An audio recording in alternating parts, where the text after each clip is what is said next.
I think SLOs are a topic, people have heard of, but I do think it's a topic that I think most people benefit from. Just like a quick overview. So Ben, do you want to just like walk us through the basics of SLOs? Like, what does it even stand for? Yeah, I don't know. No, I'm just kidding. It stands for service level objectives. And I brought my trusty iPad to do diagrammatically to try and talk through SLOs in 5 minutes, just as an intro, and then the kind of basics, and then we can talk about more of the fun trade-off stuff. So at some level, from a business standpoint, you're always struggling between reliability and velocity. And everyone knows that the easiest way to make software reliable is to stop deploying anything. So like that's certainly for sure the best thing you can do if you want to stabilize your app is to stop making changes. And then of course the best way to improve velocity is to not care about reliability. Zuckerberg famously saying move fast and break things, like etc. So this is a problem. Unfortunately, there's no silver bullet. It's hard to balance these things, but I think that at a very high level, the reason why SLOs are so helpful is that it's not that they make your application 100% reliable. It's actually quite the opposite. They give you a mechanism to like actually reify what is an acceptable level of reliability, for velocity. And you can say, an SLO is a service level objective, and so service level is not microservice service. It means like quality of service, like that kind of thing. So what is the objective for your service level? You can set that, and then you can use the SLO to figure out whether or not you have the budget to make more changes to your service, microservice or whatever, without going below your reliability threshold for any given time period. So SLOs are a really nice, elegant, attractive way to navigate this kind of trade-off. So in practice, if you have, the term service is so overloaded in our industry, it's sort of ridiculous. But if you have, a service in the sense of like a microservice or whatever, and then you've got a whole bunch of requests coming in, an SLO is really a way of saying, we want these requests to be, let's say, fast. So we would say, oh shoot, I've got to, I have an issue with Slack. Some update in the last, I don't know, couple of weeks. Now, even when I'm on Do Not Disturb on my Mac, it still disturbs me, like it just did right now. And every day I have to like. That's disturbing. It's very disturbing. So sorry about that. I think everyone in the webinar just like check their Slack. So I right, back to SLOs. The idea with an SLO is you can say, I want a request to be faster than 750 milliseconds or something like that. So that's kind of like your SLI, your service level indicator. So a request is successful if it's less than 750 milliseconds. And then you just go through each one of the requests you get and say, well, did it or didn't it complete in less than 750 milliseconds? And then you have some budget for a time period, and that can be, whatever you want. It can be an hour, a day, a week, or a month, or what have you, for what percentage of the requests you're going to allow to take longer than that. And this is how you can track over time. You'd end up with charts like the following, where you could have latency up here and time down here, and you can say your threshold for like, let's say this is 750 milliseconds, and if you're saying you want 99% of your requests to be faster than that, what you're really saying is that your P99 latency should be hovering down here, but occasionally it may go above that. And so for here's P99 latency for your service. So what you're basically saying is that for this period right here, you're out of your SLO and you're actually burning through your budget, your error budget for that particular SLO. So this is a lot of terminology. I'm not sure. I'm sure that people in the webinar are everywhere from I've never heard of an SLO before to I'm a super expert. So I'm going kind of medium fast through this, but just to get some of the terminology and intuition straightened out. The things that are most important to understand is that an SLO is a target for reliability over a period of time, scope to a single function of some service that's running in production, and that it gives you a way to trade off between reliability and velocity, and to reason about that in a in a formal kind of durable way. Okay, so Ted, am I missing stuff? Do you think there are important aspects you want to voice over here?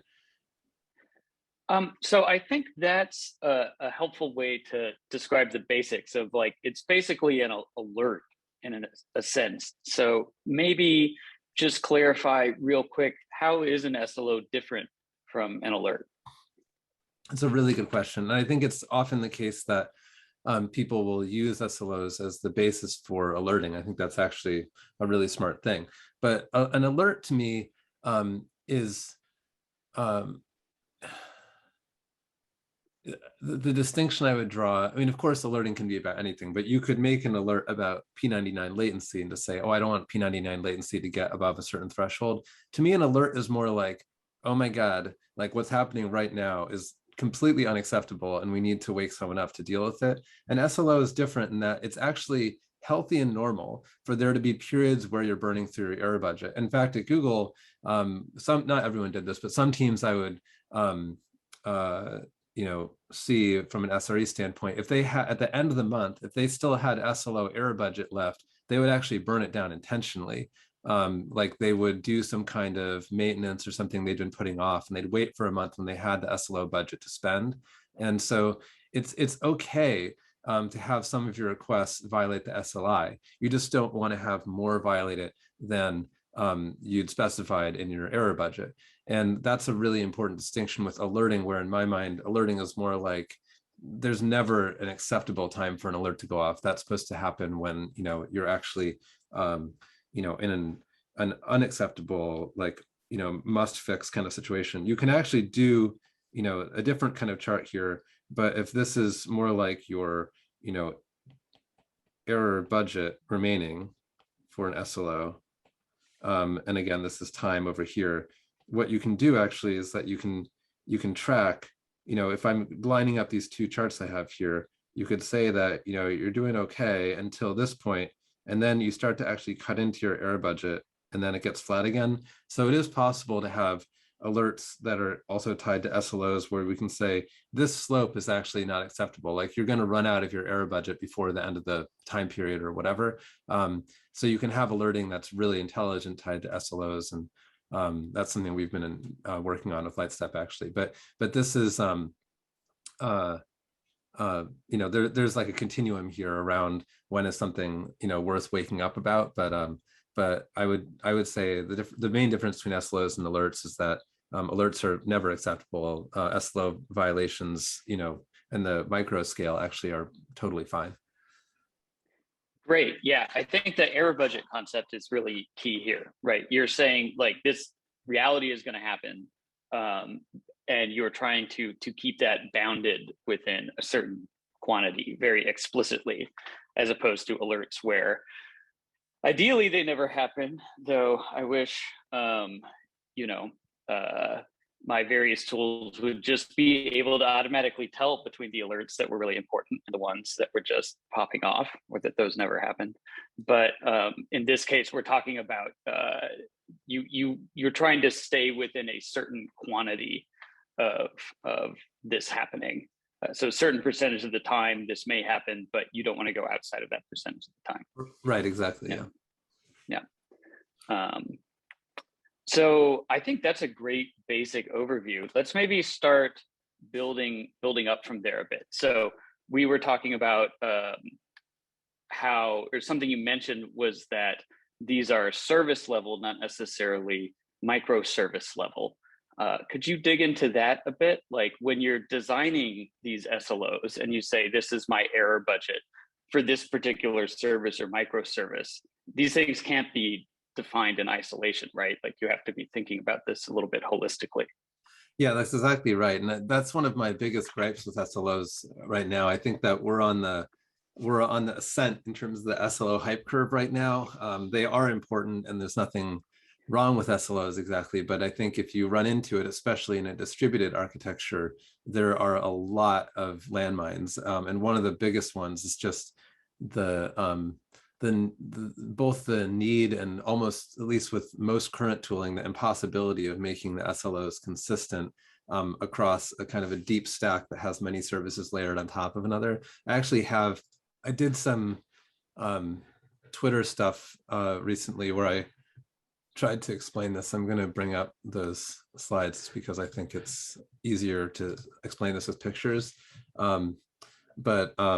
Yeah, so I had this Twitter thread recently on this topic, kind of inspired by thinking about this webinar actually.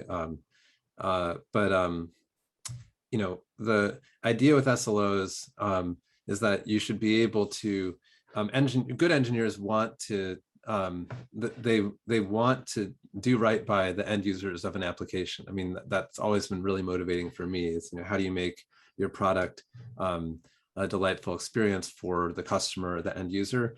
But it's really hard to do that in a microservices architecture because if you're an engineer responsible for this service, there's 1, 2, 3, 4, 5 other services standing between you and that user. And so one way to think about an SLO is that it solves this problem. You add, oh yeah, this is a little promo for this concept of resources and transactions that I'm not going to go into right now because I don't want to get off topic. But you want to make an SLO, but the requests that are going into your service, whatever the end user is trying to do way up here, that transaction did have some path or some trace down to where you are here. But that intent has been lost at the level of this individual request. It's very difficult, and if not impossible, if you're like, some kind of storage service at the bottom of the stack, to know exactly what the end user was trying to accomplish way up here. So SLOs are actually pretty challenged to truly, like in a single SLO, it's very challenging to connect this service that this engineer is responsible for all the way back to the end user. So, you'll take your best guess, usually by looking at a baseline of how performance has been over the last month. And you'll say, well, we're just going to say the SLO is that P99 latency should be less than 200 milliseconds. But it's usually based on past performance, which is not a very good indicator of what the actual goal should be in terms of the end user's requirements. It can be both, it can be not aggressive enough, it can be too aggressive. It's just really hard to know locally what an SLO target should be. And what this ends up looking like, you have this sort of hierarchy of SLOs. These things all need to actually be consistent with each other so that if this service satisfies its SLOs, then this one does too, and all the way up the stack until you have a service that's actually touching the user. And nobody that I've seen is doing this in a very principled way.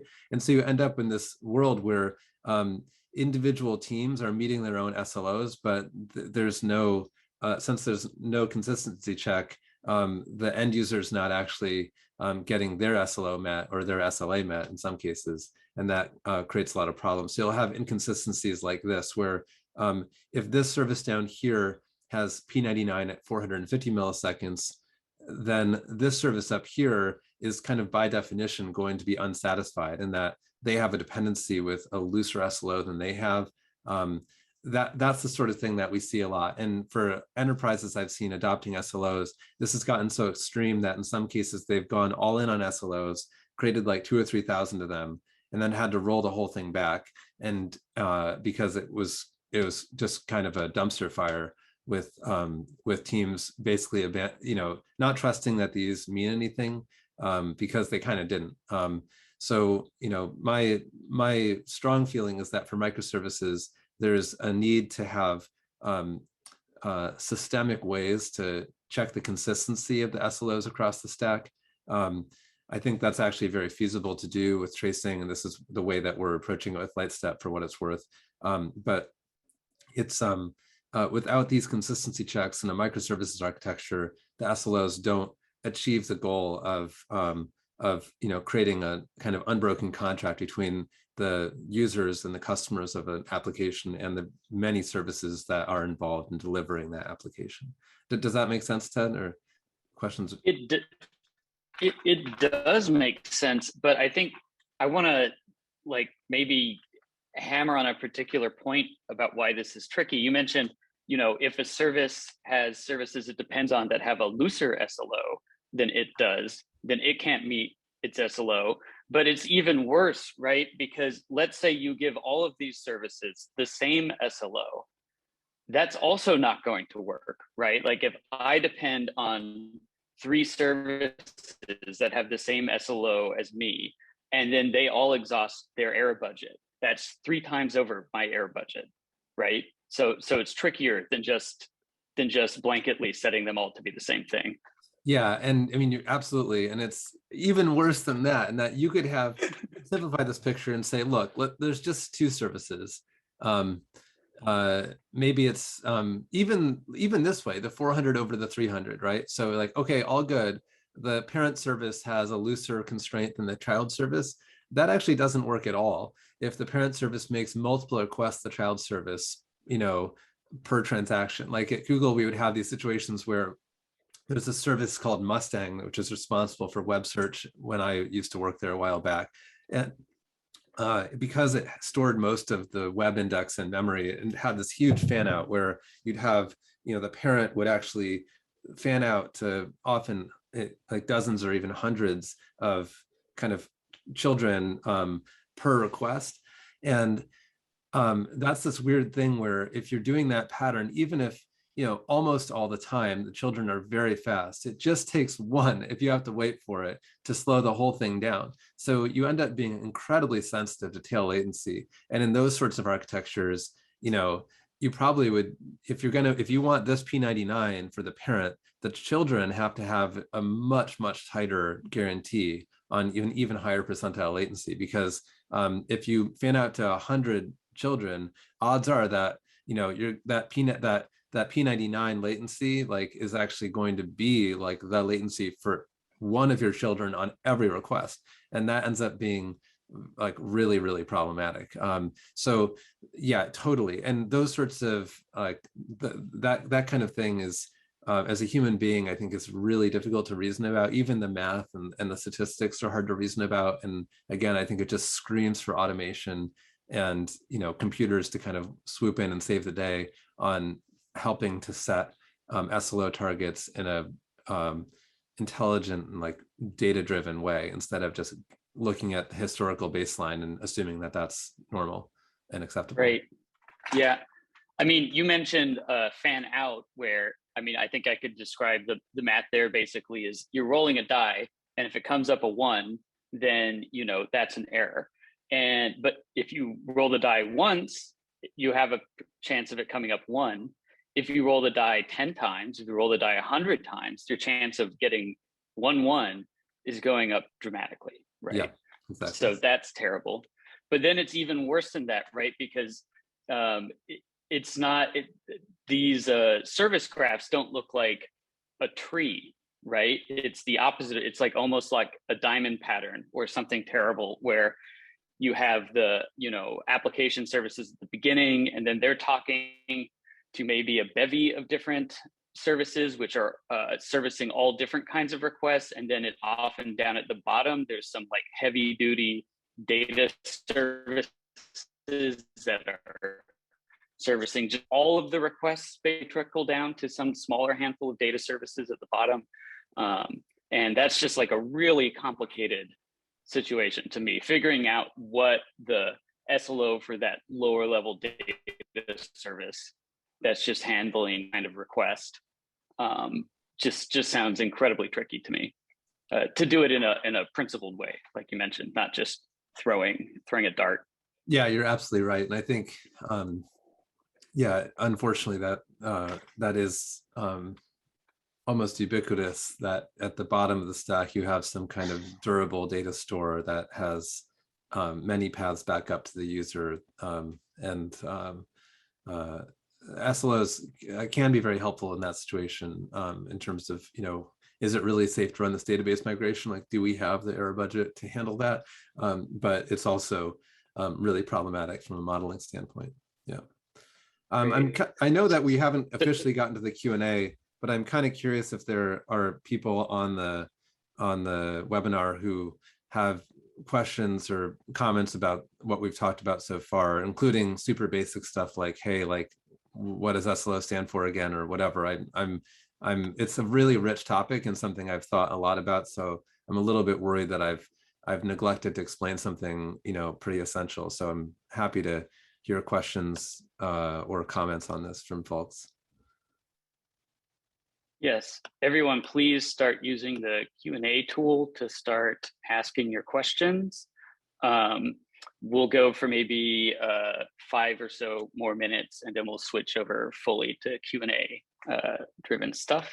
Ben, I have one question, and then maybe you can finish out with your final thoughts before we switch over to Q&A, which is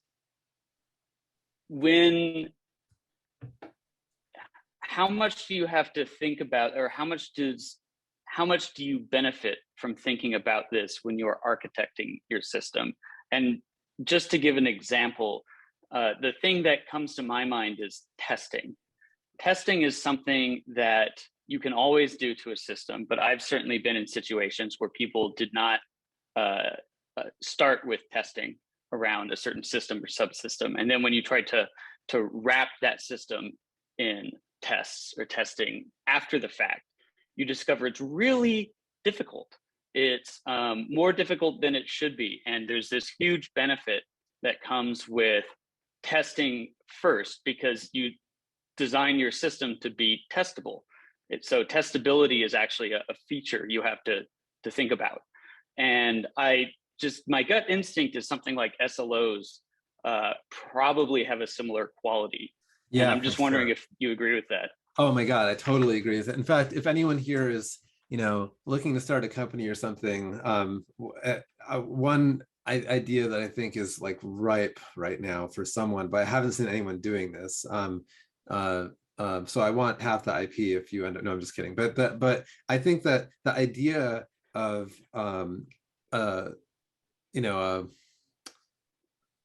network API, like, I don't care if it's a microservice or a Lambda function or whatever, but something that you're calling over the network. Like right now, those APIs, they went from being just completely ad hoc, like whatever, to maybe something like, a REST API. And now we're getting closer to something slightly more principled with things like gRPC and protobuf definitions and stuff.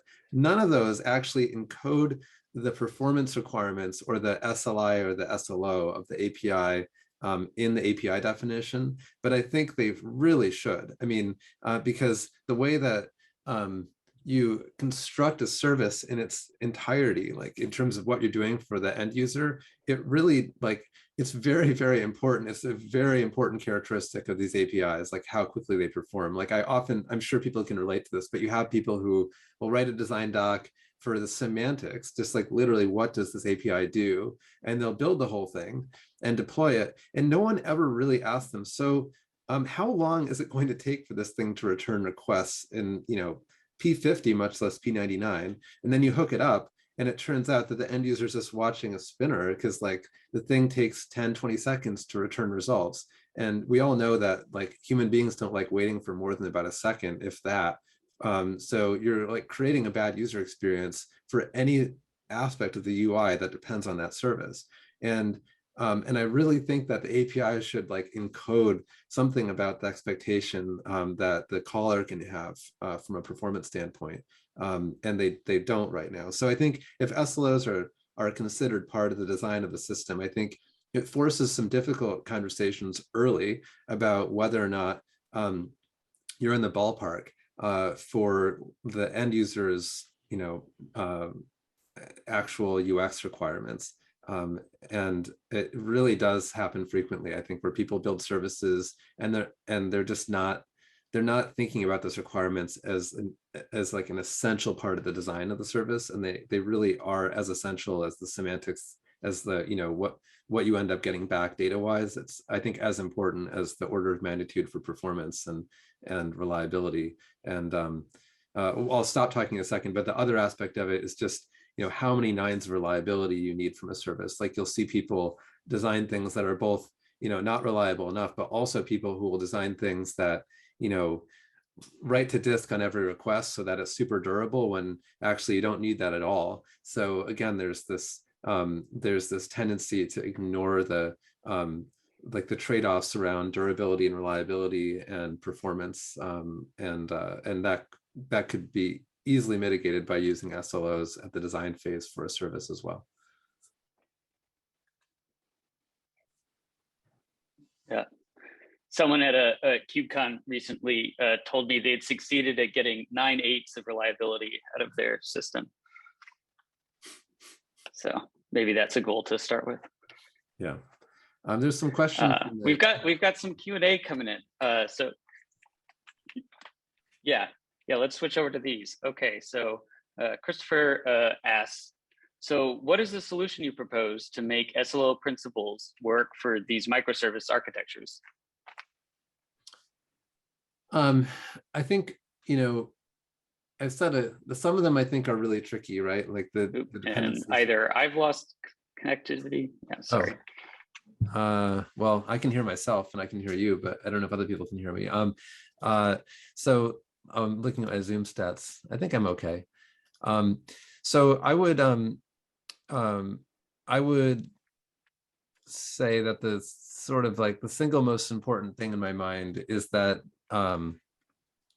you start at the top of the stack, and make sure that you can explain, hopefully in a somewhat unbroken way, like how the SLOs are like interrelated and informed by each other, and that you kind of pick your battles and pick the SLOs that you absolutely know you have to hit, and make sure that, sorry, let me step back. The thing you want to make sure is that the organization has faith the SLOs are meaningful. So choose the ones that you're positive are like actually necessary, and will be a good indicator for, like, you know, the overall health of the system. The failure mode I see is that people get kind of overzealous about it, and they're like, well, you know, my service actually has these 15 different things that it does, and each one has a latency and a 500 error target, and so you end up with 30 SLOs per service, and that story doesn't end well.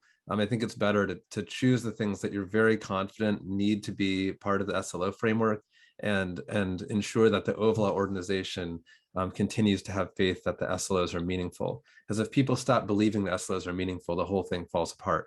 And that's the failure mode I would avoid for microservices, because it can be pretty overwhelming when you multiply 30 SLOs times 1,000 services. Like that's a management nightmare. So that's my first suggestion, I guess. And a good one.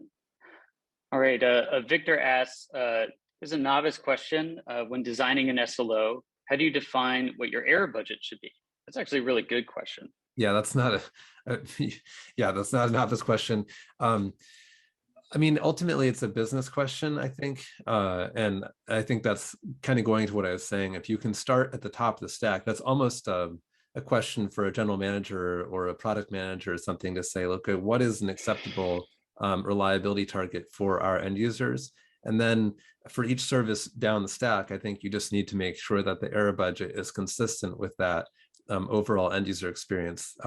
If it's not possible to do that, I think it's a fairly common practice, although not one I'm super fond of, to kind of look at historical performance and make sure that the error budgets that you're setting are you know, reasonable given the kind of month over month behavior that you see for a given you know, endpoint in a service.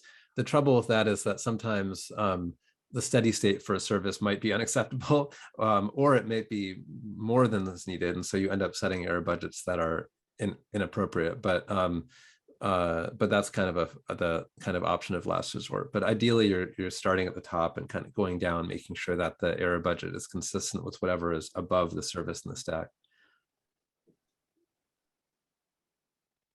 Yeah, yeah, I totally agree there. But even I would say even for that product manager, that person at the top, it can be tricky, right? Because you have a tendency to be like, well, no errors is what we want, you know. So it can be a little hard to say like, well, what amount of failure can we tolerate? It's actually like if an organization has not approached those questions before, there's almost like a bit of soul searching has to happen there.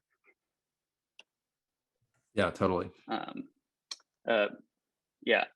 Okay, moving on. And by the way, I see someone has their hand raised. If you could, do you mind typing the question into the Q&A tool just so that we can do them in order?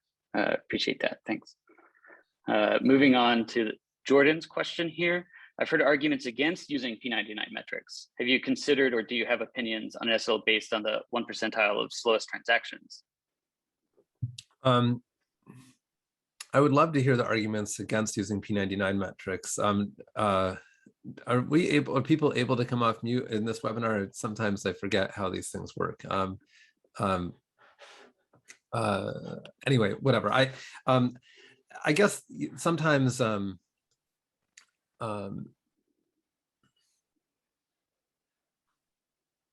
the P99 for certain services can be kind of misleading or irrelevant, but I actually really like it for what it's worth. That's why I'm interested to hear Jordan expand a bit on why not to use P99 metrics. I mean, I have heard, I mean, there are services, some of them are, there's like an information canine or Datadog or something like that, where like the P99s aren't correct. Like that's bad. Like if the service you're using doesn't compute accurate P99s, like that's a problem. But if you're able to get an accurate P99 measure, I actually think it can be a very appropriate thing to like look at P99 latency for a backend service because of the types of things that Ted and I were talking about earlier. Like the P99 for a service low in the stack can actually have a pretty significant effect on the P50 at the top of the stack. I think for an end user facing service, like if you're at the very top of the stack, maybe it's not as important to do that, but I don't know. I mean, it's hard to make a blanket answer, but I'd love to hear more from Jordan if it's possible. So. I certainly think a P50 is an interesting thing as well as a P99, right? Like average latency also can have a big business impact. So I don't know if you've ever set those, Ben, but I could see how those would be useful. Yeah, for sure. I mean, for an SLO, oh, this is going to get too theoretical, but there's two ways to think of it. You can either say, I want my P99 latency to be less than 1 second, or you could say, I want my request to be faster than 1 second, and I'm going to allow 1% of my requests to fail that test. They end up, those two things end up being equivalent from in any given time interval for any set of requests. But the second one is probably more true to the spirit of SLOs, in that you can really see your error budget getting eaten up. I tend to like the P99 just because if you're thinking about SLOs in terms of P50, for instance, what you're basically saying is that like half of your requests are going to fail your test, if that makes sense. And I think that's just kind of a weird, it hurts my head a little bit. I'd rather think of like, what is an unacceptable latency? And I don't like that being P51.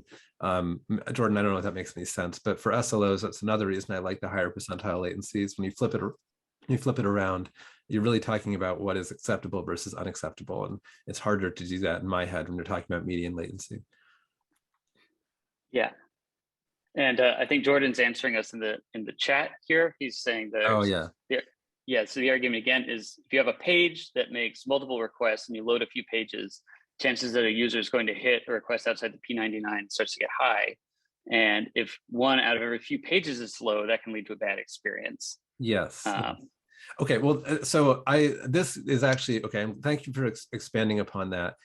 This is really important. It is completely okay for some of the requests to not meet your SLI. I mean, that's the issue is what fraction of them, right? So I think there's a common misconception that like all errors are bad in an SLO scheme. That's not the case. You're just setting a budget for how many there are. So that's not a problem as far as I'm concerned. You're not saying that it's unacceptable for some of the requests to go over the threshold. You just want to be able to keep track of it and make sure that that number is under some threshold. So I don't really have an issue with P99 for that sort of thing. I think what you get into trouble with, if you're saying, the tolerance is 0 or something, then obviously you're going to be woken up in the middle of the night and frustrated. So yeah. I do think something that's interesting here is there is perhaps an aspect of perceived latency from an end user, which may relate to when and at what frequency they're hitting these latency issues, right? Like, but I think that could possibly be baked into just SLOs, that some transactions or operations are just more latency sensitive than other ones. yeah.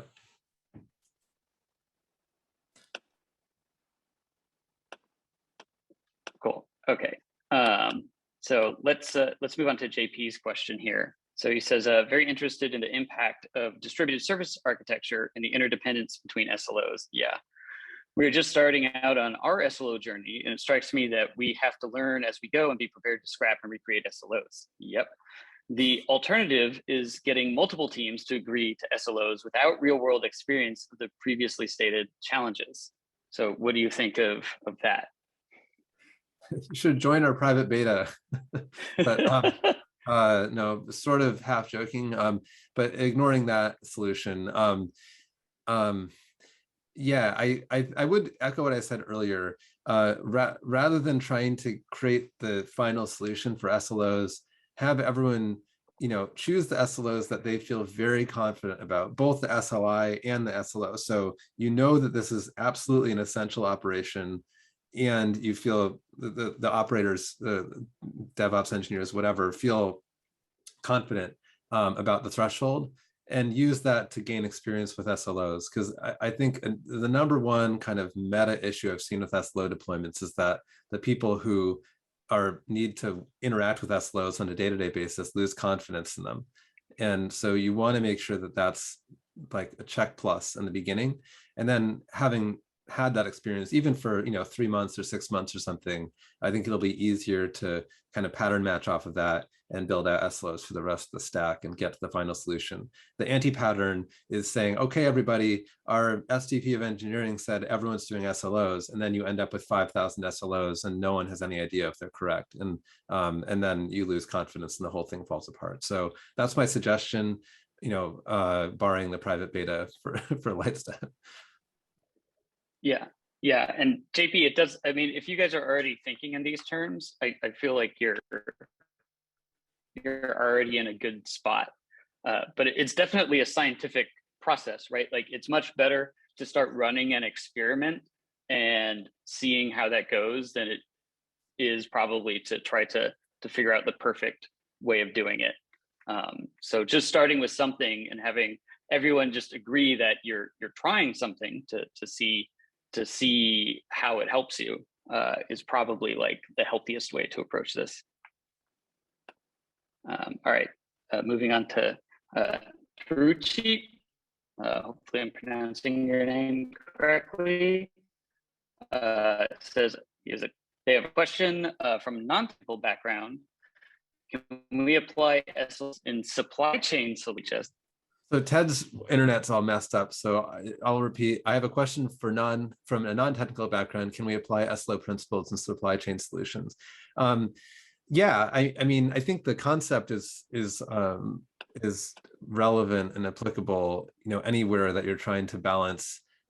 It's like I said at the very beginning, reliability and velocity for some kind of, transaction processing system. I suppose it doesn't even have to be software necessarily.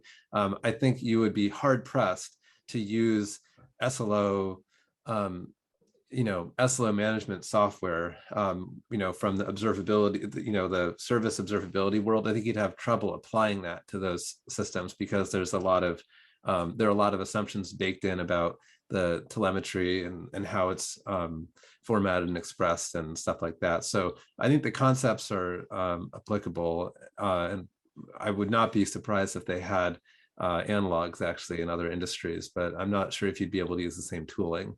from a practical standpoint. But yeah, I think the concepts are absolutely applicable. Yeah. Hopefully I'm not breaking up too hard right now. But I would also mention the reverse is helpful.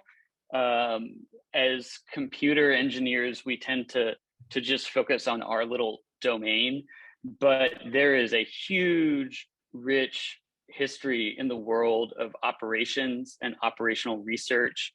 And like queuing theory did not start out with like queuing theory of computers queuing, it was people queuing. And a lot of what we're doing here has been hashed out in a lot of ways in the world of like supply chains and just regular old fashioned industrial operations. So there's definitely some overlap there, but I would almost suggest that perhaps our domain in practice is probably more simplistic than what's happening over there.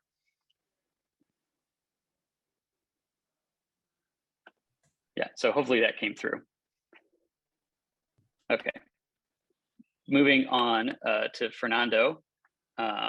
Should SLOs be focused on specific endpoints based on customer happiness?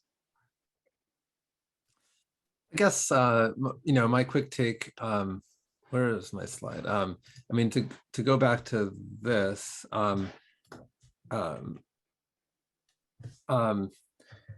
I think it's pretty hard if you're down here and you're running the service and you're in a big engineering organization to actually know with a ton of confidence how, some particular, like, let's say that this is some handwritten, bespoke database. It can be difficult to know like how the various read and write APIs here apply to a consumer who's like, refreshing their feed or something like that. That there's some connection, but it's hard to figure out what it is.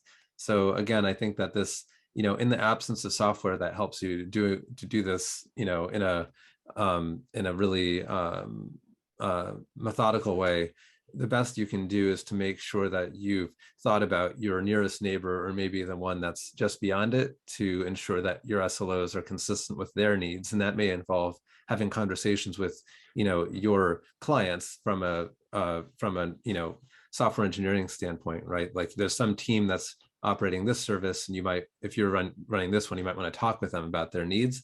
And then hopefully that is continuing up the stack until you're talking to users. So I think theoretically the answer is yes, but practically speaking, it's really hard to do that if you're kind of left on your own. The best you can do is just make sure that you're talking to your clients. But even that, I think, is a really important conversation that's often not being had. And SLOs are a good forcing function for making that conversation like a data-driven one, and not just, the client asking for 100% availability and this, group saying we can't do that or something like that. So yeah. I hope that makes sense. Cool. Well, we've run through everything in the Q&A. If people have any final follow-up questions, go ahead and post them. But otherwise, BHS, do you have any final thoughts you want to leave us with? Not really. There's one more quick question. Well, maybe just briefly, there's one quick question from Paul Toller that I saw here. Did the Google teams who were able to use up their unspent error budgets at the end of each month, did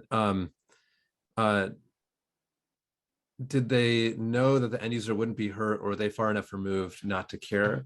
I think the idea with, not that they didn't care, but that there had been some sort of agreement early on in the process about what the overall error budget was.